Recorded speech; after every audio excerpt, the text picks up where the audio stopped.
He probably thought, I'm going to bring this person in, he's got a performance background, but I wasn't going to be standing on no street corner. Let's get it. That's right. CJ Wrights.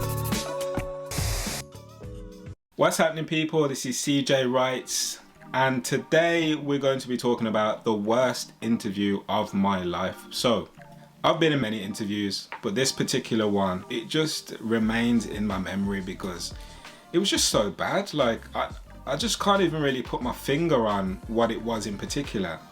But the company that I was applying for just really didn't feel like a company. It just felt like a group of guys that had come together to do some random jobs here and there. So when I arrived in London to do my masters, obviously London's very expensive. So I had to figure out a way to generate some income. So obviously I'm looking online. So I'm looking on Indeed, Monster CV, so many other. I think I signed up to about 12 of these sites, just uploading my CV on there, just trying to get a little job. I wasn't looking for anything crazy, just something to keep me going. If you know anything about job hunting, you will know that there are so many random and not even serious jobs out there. So there's people that will run companies, marketing agencies, that essentially you get commission based on who you get to sign up and whatnot. So I don't know the ins and outs of it. I think it's in-person sales or something like that. So there were lots of those jobs on Indeed. If you're looking for something, then those ones are always the ones that come back to you. I would have been happy for anything. So this company ended up approaching me. I got a phone call. I think I'd have been applying for the past 2-3 days, and I got a phone call, and I was buzzing because I was like, yes, okay, cool, getting an interview. All right. So I had to get this phone call, and the lady's like, oh yeah, we've received your application. You seem like you'd be really good fit for this role. When are you available? Are you available to interview tomorrow? So I thought, oh, tomorrow, that's quite soon, but maybe they're just eager to meet me. So anyway, I didn't really know about the underground and the tubes and all of that stuff at that time, but I had to figure it out quick because I had to get to this interview. So this was probably about 1 or 2 days into actually moving to my student accommodation. So Elephant and Castle is where it was. And I got on the tube. I'm a 3-piece suit on, my grey 3-piece suit, and my brown shoes, blue tie. I think I had a pocket square in as well. I was going the full mile, like I was trying to get a job, like I wasn't playing. So get there, walk up the road using my Google Maps, make sure I find this venue. And it was actually in quite a nice building. So I was like, okay, yeah, this looks decent. So obviously, bearing in mind I'm looking for something quite flexible so that it can work around my studies. I'm not really looking for something full-time. Even though my classes were evening, I knew that there was going to be a lot of work to do, particularly when you're thinking about writing. It's not something you can just muster up. You have to really think and have that headspace. So I didn't want anything too taxing, just something that could help me generate some income to be able to sustain a living in London. So get to this venue, go up the stairs, say, hi, I'm CJ. Lady at the desk, oh, amazing to meet you. But I realized she was wearing, like, it was almost like she was on Zoom, because the top half of her was really smart, but then I looked down and she was wearing like trainers, and I'm not, is what it is. Might have been a very smart casual environment. I'm talking to the lady, all I hear from the background is whoa, some music blaring, and I said to her, oh, that sounds a bit interesting. What's going on back there? She says, oh no, it's just team training, team building exercises and whatnot. I'm thinking to myself, oh, okay, fair enough, teams that have to obviously build camaraderie together. And so I kept positive. I thought, okay, cool. I looked to my left, who I presume is the manager, the person who was running this agency. He opens the door and lets this gentleman out, and he says, thank you so much for your application and for coming and interviewing. We definitely want to hire you. Thanks so much. I'll see you tomorrow. So I'm thinking to myself, that's a bit odd, because jobs I've had before, usually you would have a follow-up email or a follow-up call, or you wouldn't just say in the foyer, congratulations, see you tomorrow. So I thought, well, that's a bit odd, but I thought, okay, CJ, don't be like that. You need a job. might be flexible, might just be a new way of working, just a casual environment, and this might be something you might get a lot from this experience. So the thing that kind of stuck out to me more than what he said was actually the fact that the guy was in a tracksuit and he had Nike Air Max on, and I thought, well, that's a bit of a contrast to what I'm wearing. You know, I'm in a three-piece suit. I feel like they probably should have let me know the dress code, but I thought this was like a marketing role, so I'm thinking, I'm a bit lost here. Sat down. I was still a little bit nervous at the time, bearing in mind, because I'm new to the city.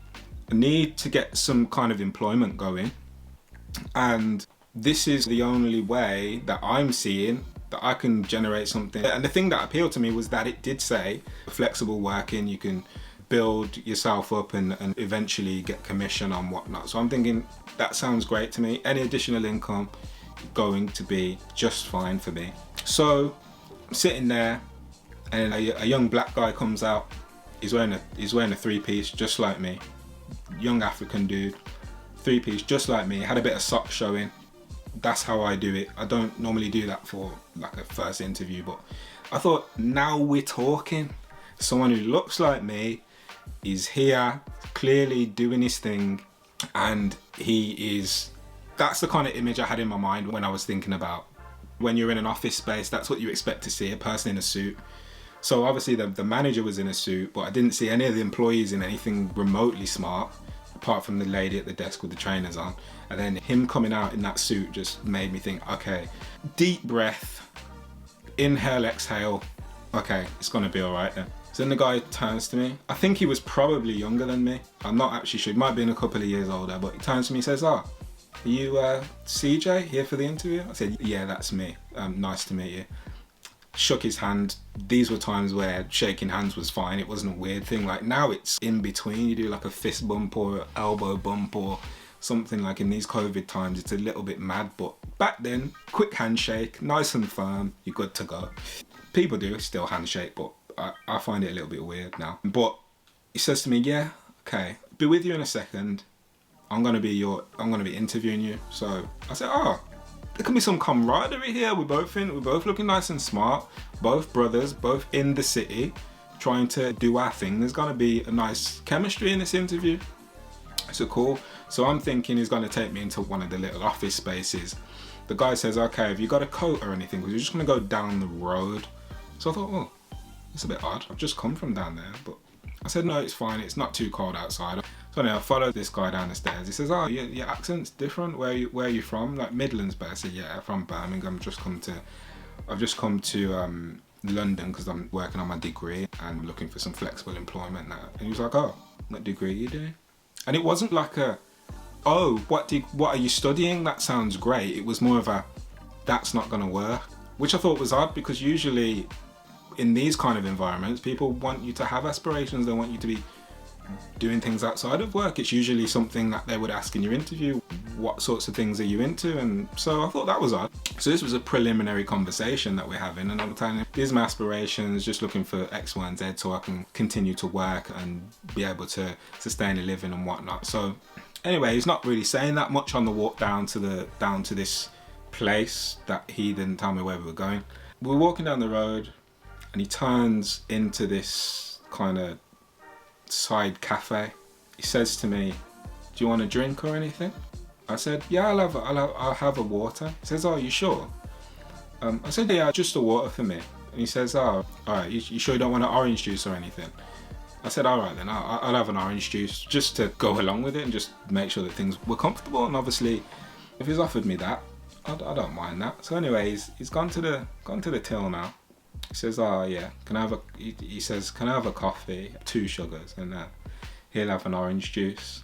And then he turns to me and he says, the orange juice is £2, is that all right? And now at this moment I'm thinking, all these things are happening and I'm still not processing that. I just need to pack my things and get out. Like these things were just not clicking to me. So I'm thinking, oh no, don't worry about the orange juice and I'll just have the water. So I'm not even thinking. The guy asked me if I want a drink as though he's taking me to the company cafe or something. He's taken me to a local cafe that they clearly do the interviews at and he's asking me if I want to buy the orange juice that he's just offered me. So anyway, I say no, I'll just have the water. Brings the water over, and he sits down, legs crossed over. Says, oh, okay, well, so tell me a little bit about the generic. Tell me a little bit about me. No, really appreciate it. Listen, I don't want to go into all this. Tell me a little about yourself. I'll tell you a little bit about me. Okay, well, we have a list of... And that's the reality. That's the long and short of it. I don't know anything about this company. Slow down. I was got a literally list scrolling down Indeed and went to CV.com, clicking apply. This was the one that came back to me. Okay, well, why are you here then? If you want to tell me a little bit about yourselves, that's absolutely fine. I probably won't be here that long because I just want to take a few skills from here and just get a bit of experience on my CV. Well, not interested in making friends, don't want to climb the ladder. I just need a job and I just need some money. Are you interested in hiring me? No, I'm not actually. I don't. That's all I need to hear. Thank you. So, yeah.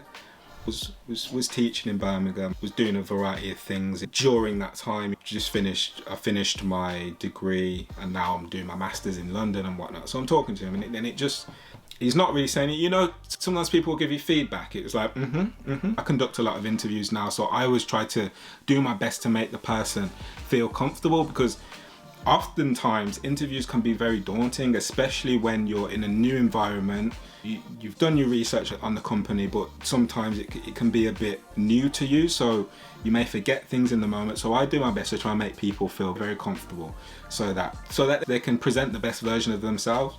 So anyway, he's not giving me any feedback, so I'm thinking, well, I'm not too bad at interviews. I don't really understand why this isn't going the way I thought it was. He's just like reeling through the questions, no real feedback or anything like that. I'm sipping my water, trying to act engaged. But in my mind, I'm thinking, even if I get this job, I don't even want to work here. CJ, you need to be working. You can't be coming to London and thinking you're just going to be able to get by without a job. So you need to sort this thing out. So I'm going through the questions. The guy is just like peppering questions to me. They weren't particularly hard questions, just like salesy, like what's your experience in sales? At that particular time, I didn't really have any experience in sales, but what I did have was a good personable skills, good administration skills. I'd worked in various kind of offices and things like that, so I was drawing on that experience rather than the actual sales thing. And to be honest, I didn't know it was a sales job, because the way it was put on Indeed was that it was a marketing opportunity. So I'm thinking, I'm coming to London to do creative writing. This would be an opportunity for me to hone my creative writing skills, creative copy, and all of those sorts of things. So that's how it was pitched and painted on amongst the CV. So this is just nothing to do with anything that I'm remotely interested. And I thought, I can't really imagine myself doing that kind of door-to-door sales. I would never do that kind of work, and no disrespect to anyone that does that kind of work, because it takes a lot of self-assurance and confidence and training to get to that point, and I respect that. But for me, I've been knocking on doors saying, hiya, door gets slammed in my face. I wouldn't want to do it again. So it's yes, you've got to know yourself, but also they have a responsibility to tell people what opportunity they're applying for. You can't tell people it's a marketing job, you'll be doing X, Y, and Z, but really what I'll be doing is standing on the road and trying to sell products that I know nothing really about. So at the point of the interview, I started to realize what the actual role was. Up until that point, I still was thinking it was maybe office-based and whatnot. So I think I asked him, I said, oh, so is this kind of an office role? And then he like smirked, so office-based. No, it's not office-based. I thought, okay, well, how am I supposed to do like creative copywriting outside of the office? And he was like, oh no, it's more of a interactive sales model. So we work directly with customers and help them to understand the value of the product. And I was just thinking, it's sales. Like it's sales. Like you can paint it however you want to paint it. I'm going to be standing on the roadside with a plaque or a bean bag or something like that saying, look, come and buy this product. That's exactly what this job is. So let's get the marketing stuff off the website. Let's get creative copywriting, all of that stuff off the website. What you'll be doing is standing on the roadside and selling products. Like that's what this job is. Don't try and sugarcoat it into no marketing. This ain't marketing. I run an organization now. I know what marketing is. This ain't nothing to do with SEO. This ain't nothing to do with creative copywriting, social media. This is direct sales. That's what I wanted to say, but I just sat there and thought, CJ, you need a job. So anyway, he finished the interview. I finished my water. And then he said, okay, it's amazing to have had this conversation with you, to have met you, and it's actually good to see another person of colour in the office. And I thought, well, that was a nice thing to say. It didn't feel that way though whilst we were doing the interview, but that was a nice thing for him to say. He says, so now we're going to hop back to the office and we're going to do the second round of the interview and I thought, well, that's a bit strange, because usually if it's an interview process, you would go to the first interview, they'll say, thank you so much for coming, we'll be in touch. And then I don't particularly like that process. I think it's long, but I completely understand it, because they need to have a discussion and they need to whatnot and make sure that they get the right fit for the opportunity. So I completely understand it. It's not something that I'm favourable of. I get it. So this was odd to me. I've been to enough interviews now. You know, I've been working in offices, I've worked at Top Man, I've done lots of volunteering opportunities. I know for a fact you don't just go from one interview to the next interview within 10 minutes. That does not happen. So I don't know what this company was. I don't know who was running it, but didn't seem right to me. So anyway, I walked back up the road with this guy, and he hands me back over to the receptionist and says, lovely to meet you. The manager will be out shortly to have the follow-up interview with you. So I say, yeah, thank you, I appreciate that. So all through my mind, I'm thinking now, how do I get out? How do I get out? What do I say? Do I just leave? Do I go in there and then tell him I don't want to do it? Because at this point, I was pretty much done. Like, I was not going to be working at this place. Like, I had enough pride to know that this was not the place for me. So anyway, I think within 5 or 10 minutes, the manager comes out of the office. He says, CJ. So before that point, the guy goes in, hands him his notes, and then he goes back into the team training or whatever they're doing. So at this point, the manager comes out, says, CJ, amazing to meet you, shakes my hand. So he's literally, so the way the space worked is, he's literally got his own office, and then the rest of the space was just, you got the receptionist at the front, and then behind her was the team building room. So it was literally just 3 spaces that you could go. Office, foyer, where the reception area was, and the team building room.